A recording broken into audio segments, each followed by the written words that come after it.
Hier ist unsere Geschichte. Subscribe zu diesem Channel, drück auf den Daumen ab und vergiss nicht nachzuschreiben in den Kommentaren, von wo du diese Geschichte anhörst. Dort merkt sicher, dass viele Mennoniten mit unserer Geschichte bekannt waren. Geschichte uit onze Geschichte Nummer 37. Ditmaal nog meer van dem Water vieren Marten in zo'n dorpen in Chihuahua, Mexico, wo man viele Jahre gelebt, dort nicht Waterbarms zu melken gingen. En ook meer van dem nieuwe dorpen aanleihen op den Zuideind van de Manitoba-kolonie in Chihuahua, Mexico.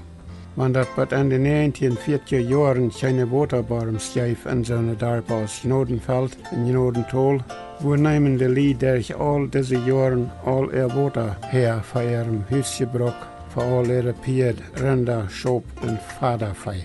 Über die Genodenfelder ihre Wertstab und dann über die Noordzee-Darp Huskegels geht ein Riefer, wo noch von Hinger Napawetschit uit de Boy kommt. Der heißt Napawetsch-Riefer. En daar binnen Rand in jane jaren nog immer dat ganze Jahr durch wenigstens ein kleines Strömchen Wasser. In Genodenfelder hatten eine Einrichtung gemerkt bei diesem Riefer und damit pumpten sie das Wasser in ihre Darpzisternen, wo noch ganz auf dem Westeng vom Genodenfeld stand.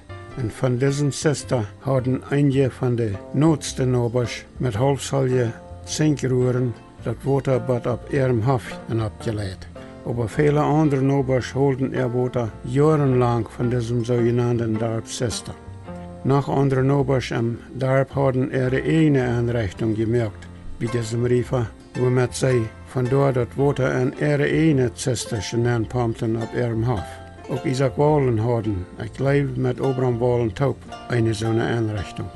Aber die Genodentoler mussten ihr Wasser all diese Jahre von wieder auf ein Haus holen. Isaac Reimer von Aylmer, Ontario, erinnert sich noch sehr gut daran, wo er das Wasser für ihren Gebrauch entweder von diesem Riefer dicht bei Napawetsch geholt hat, oder von Blumenuert, wo damals all einige gestarte Waterbarms wären. Die meisten Bürgers holten ihr Wasser immer mit atelier 200 Liter Watertonnen auf ihrem Weg nach Haus, und die meisten Menschen schabten das Wasser mit Amasch uit dem Riefer oder uit sogenannte Rieferbarms und goten dort in ihre Tonnen an. Aber Isaac Reimer sagt, seine Eltern haben einen Wagen gehabt zum Waterführen, auf dem sie eine große Watertank und eine Waterpump mit einem kleinen Windkällermotor hatten. Und wenn er damit das Wasser von dem Napawetschi Riefer geholt hat, dann hat er da am Riefer den Tank mit dieser Pump vollgepumpt. Und wenn er das Wasser von Blumenuert geholt hat, dann hat er den Tank auf ihrem Weg da voll rangeladen mit einem halbsolchen Gummschlauch. Reimer sagt, er weiß noch, dass er auch Wasser geholt hat von Henrik Panasch in Blumenuert. Die Henrik Panasch Familie trug auch Träg nach Manitoba. Panasch verkauften ihre Städte an David Dicken. Dicken waren alt und sie wohnten auf diesem Hof mit ihren Kindern Franz Dicken Taub, bis sie starben. Und dann wohnten Franz Dicken da, bis sie starben. Nu wohnen ihr jüngster Sohn Willem Dicken da. Franz seine erste Frau war ans Vater seine zweite jüngste Schwester, meine Gretchenmann. Nu war da mehr davon, wo dort 1938 dann doch endlich was da kam, dort auf dem sogenannten Manitoba-Kolonieland hinter der Bahn Darpe angelegt und besiedelt worden. Der Zeit war für die Mennoniten in Mexiko von 1936 an war besser. Die Schulfreiheit für die Mennoniten war da zugesichert worden. Mexikaner ihre Belastungen war da weniger und die finanzielle Lage fing sich an zu verbessern. Für Mennoniten und auch für Mexikaner. Und waren auch noch viele junge landlose Lied viel lieber nach Kanada tragen wollen, als in Mexiko versichern zu einem Anfang zu kommen mit Formen waren, fängt man in den letzten Jahren doch immer stärker an zu betonen, dass die Bürger in so einer Dorpen aus Genodenfeld, Genodentol, Talbach und Kleefeld doch auch noch immer meistens mit dem Wasser von den Springbarms und Rieferbarms fertig waren können, waren auch mit viel Klappart. Und wenn dort in diese Dörfer noch immer unengestade Waterbarms oder eine Huisbarms gegonnen hat, dann soll das auf dem Gemeindeland hinter der Bohnen vielleicht auch möglich sein, zu wirtschaften und dort genug Wasser zu haben. Dann das Jäfje auf diesem Land damals auch noch so eine Riefers, wo das ganze Jahr durch ein Bett Wasser rannt. Und auf diesem Land werden ja auch viele sogenannte Sprinken oder Waterqualen. Die sogenannten Rieferbarms wären Barms, wo in der Riefers ganz dicht am rannenden Wasser gegruft wären. Man gruft da einfach ein Loch am groben Grund oder Gravel und das Loch sah das Loch mit Breite oder Bohlen so aus, dass das Wasser durch das Grund in den Barm hineinfiltern kann. Und dann hat so ein Barm immer schmackend reines Wasser. Und ähnlich so wird es auch mit den sogenannten Springbarms bei den Waterqualen. Und dat man in de lood 1930 Jahren manche Kolonisten op de Manitoba-Kolonie in Chihuahua anfangt, diesen Gedanken zu pflegen, dat man doch auch auf dem reidliegenden Weesland hinter der Isarbahn soll wirtschaften können. Dort hat damals vielleicht keine andere Person so viel getan als der junge Vorsteher Wilhelm C. Rempel von Blumenort, wo in 1936 ein Vorsteher Franz Freisine steht, dat Vorsteher gekriegt hat. This junge Vorsteher hat damals al eine Barmaschine und er wird auch bekannt als ein Waterseeker. Er kann scheinbar manchmal die Waterströmungen in der Erde mit seinem eigenartigen Apparat fangen. Ich habe das noch mal gesehen, wenn Rampel seine eigenartige Arbeit als Waterseeker deed. Rampel macht sich seine Barmsteigmaschinen immer selbst. Und wenn er eine Steigmaschine verkauft hat, dann böt er sich weiter eine neue. Das ganze Gestell für seine erste Maschinen böt er von Helterne Bohlen. Aber ich glaube, das wäre vielleicht 1941 oder 1942, dann böt Rampel sich eine Steigmaschine ganz von Isa. Aber Rampel steht nicht selbst Barms für andere Büros, dort hat er Arbeiter. Isaac Schmidt von Kronskort wie etliche Jahre in Rampel sein Barm steht da. Schmidt steht auch unseren Barm in Blumenort. Und ich erinnere mich noch daran, dass als uns Barm gestartet wird, dann wir Wilhelm Rampels Jakob an einem Sonntag noch fast bei uns. Und dann wird er sich mit mir einig, dass wir beide ihren Titan mal andrehen wollen. Ich verstand ja noch recht nichts von Traktormotors, aber Rampels Jakob verstand sich mit ihren Traktors sehr gut. Dem Titan sein Motor dreht ein bisschen schwer über, sodass wir beide gut reiten mussten an seinen Wagen. Aber der kleine Jakob verstand sich damit so gut, der dreht mit einmal überdrehen los.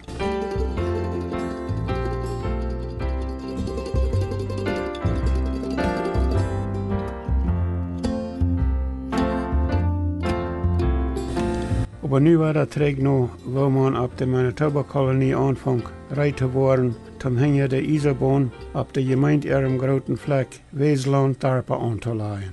Da wären auf der Manitoba-Kolonie in Chihuahua in den mehr 30 Jahren all viele Lied, wo dort neidig an Ackersland fehlt. Aber fast kein Mensch, dem dort an Land fehlt, hat Geld zum Kaufen. Und dort lange reidliegende Land hat je de Gemeinde 1921 al $8,25 US gekost, als de dollar nog maar 2 pesos wert weer. En nu, meest 20 jaar later, weer de dollar al über 2-mal so duur geworden. En dort wird je al wenigstens 35 pesos den Acker merken.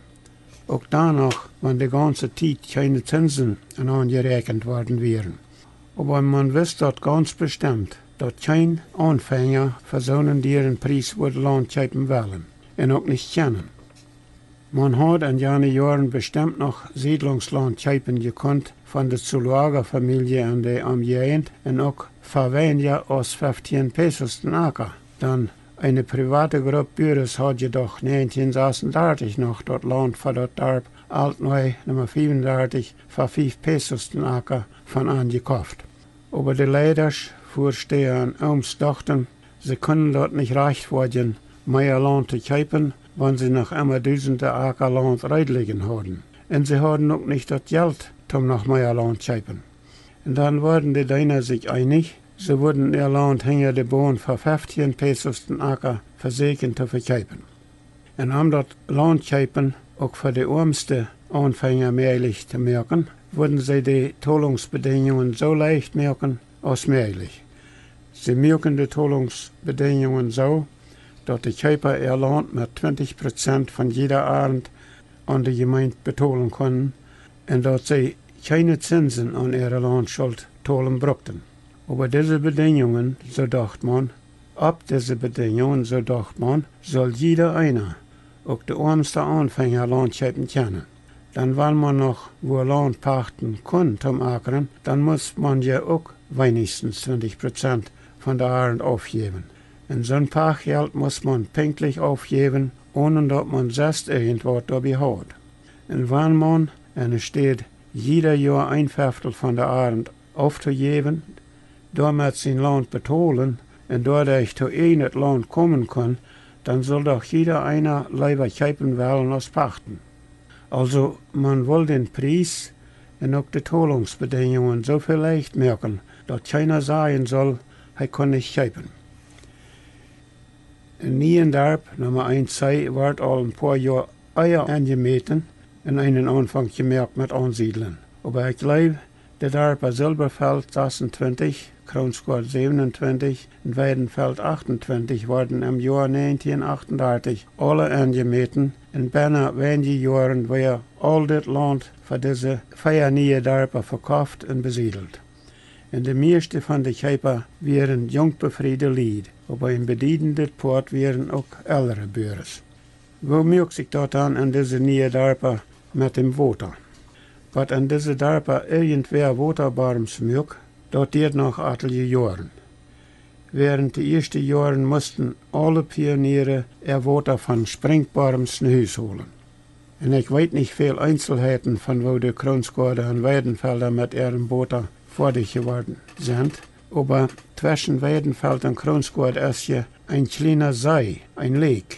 Und da ganz dicht an der Lake graben die Pioniere ein Loch, sahen dort mit Bohlen uit und das Wasser von der Lake filtert dort rein, sodass man von dort immer Wasser holen kann. Und an der Westseite von Weidenfeld wären Springen oder Wasserqualen. Davon hat wir alle geredet. Und wenigstens ein Weidenfelder, Jakob Freis, lädt sich das Springwasser von der Wasserqualbad ab seinem Hof. Peter Clausen, ein Sohn von Johann Clausen, der war an Weidenfeld ab und er wohnt nu in Winkler, Manitoba. Und er sagt, Jakob Freis braucht das Wasser nicht einmal pumpen. Als sie ihre Wasserleitung angesehen haben, dann bleibt das Wasser beim Rannen. Freisen brauchten also bloß den Kron aufschrauben und dann ran das Wasser von ihrem Springbarm Huisgeholtus auf ihrem Hafen. Wo das im Dorp Silberfeld schafft, mit dem Wasser bei ihren Springbarms holen, das habe ich als junger Jung zum Teil miterlebt. Dann Bruder Obram und seine Frau, Lena Peters, wohnten als sie jung befriede Lied waren, thuis bei meinen Eltern. Und als Bruder Obram im Herbst 1940 in Silberfeld Reibmjucht durch Handtragen können, dann fuhr er und ich, und entweder Bruder Knals oder Isaac, etliche Wochen lang immer am Montag zu morgens nach Silberfeld hin, dann bot wir dort für einen Stall ein Wohnhaus. Und dann habe ich dabei an diese Wochen auch manchmal geholfen mit dem Wasserholen von den Silberfelder ihre sogenannten Springbarms. Und ich habe meine Brüder Johann und Obram auch Lothar noch haben wir mal eine Woche geholfen beim Pflegen und so weiter. Und dann habe ich dabei auch Wasser geholt von den Springbarms auf der Silberfelder ihre Wettstab. Auf der Silberfelder ihre Wettstab waren 2 Wasserqualen. Oder so, als die meistens bei uns genannt worden, 2 Springen. Ein Barm wir ganz dicht am Dorp, auf dem West eng, und einer wir in Bett wieder auf die Wettstappen ab. Und bei beiden Wasserqualen hatten die Silberfelder ein Loch gegruft und mit Breder oder Bohlen uitgesaat und so angerecht, dass man dort leicht Wasser schaffen kann. Die längste Zeit vom Jahr lieferten die Weidenfelder, Kronsgaarder und Silberfelder ihre Springbarms genug Wasser für alle Nobers in den Dorpen. Aber in den Monaten gerade vor der Regenzeit, im Mai und Juni, Dann lieferten diese Qualen manchmal bedienend weniger Water. Und dann will das Water doch nicht einmal gut uitreichen für alle Pioniere im Hüstgebrock, Pier und Rinder. Und wenn so ein Springbaum dann durch den ganzen Tag immer weiter ganz ladig geschabt worden wäre, dann lieferte jeden Abend allemaal sehr langsam ein klein Beet Water. Und an so eine Tiden holten dann einige Männer sich manchmal bei Nachttiden oder sehr tätig zu Morgens schwind viel Water in Hus. Meistens bleiben die Männer dabei friedlich, wenn das Springbaumwater im Mai und Juni knapp wird und manchmal so ein Beet angeteilt worden muss. Aber da traf sich auch mal so, dass sich bei einem Springbaum in so einer Zeit mal zwei ein Beet bei jedem Mann bejähenden, wo dort, so man dort dann sagt, leicht ein Beet heit ward hinterm Koller. Und dann traf sich dort hier und da auch noch mal, dass so eine Männer sich wehen, dort schwind viel Water in Hus holen wollen, je in ewig kommen und zankten. Einmal hatten sich zwei Männer da wären so sehr verzankt, dass sie sich auch nachher noch, wenn sie sich über Bejähenden zu holen kriegen. Aber gerade in den Jahren, als diese 3 Darper angelegt werden, oder Feier mit ihren Darptop, dann fangen die Mennoniten in Chihuahua an, besser zu büren. Die Zeit wird besser für die mennonitischen Kolonisten. Von 1939 bis 1949 wären die Ernten durchschnittlich sehr gut und die Getreidepreise werden auch besser, sodass die meisten Bürger so langsam mehr Geld haben.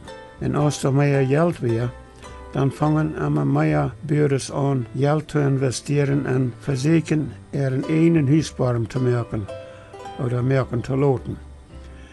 Einige Bürger hatten damit auch guten Erfolg. Oder gut Glück, wenn sie 300 Schau oder Deiper starten. Aber andere fangen sehr wenig oder manchmal kein Water. Bei der Klassen, wo hier nur ein Winkler wohnt, der sagt, sein Vater hat einen guten Waterbaum gekriegt hat an Weidenfeld, wenigstens auf 8 verschiedene Städten auf seinem Land Deiperlager gestartet. Ab einige von diesen Städten haben Klosters kein Water gefunden und ab anderen Städten sehr wenig, nicht genug für ihren Gebrauch. Hier bricht wie verdammt mal weiter auf. Nächstes Mal noch mehr von dem Water 4 Matten in so einer Darpa in Chihuahua, Mexiko, wo man viele Jahre gelebt, dort nicht Waterbarms zu merken gingen. Und dann noch von einer Kolonie in Chihuahua, Mexiko anleihen auf so einem Land, wo schwer Waterbarms zu merken wären. Aber nächstes Mal, ich sehe George Rumpel.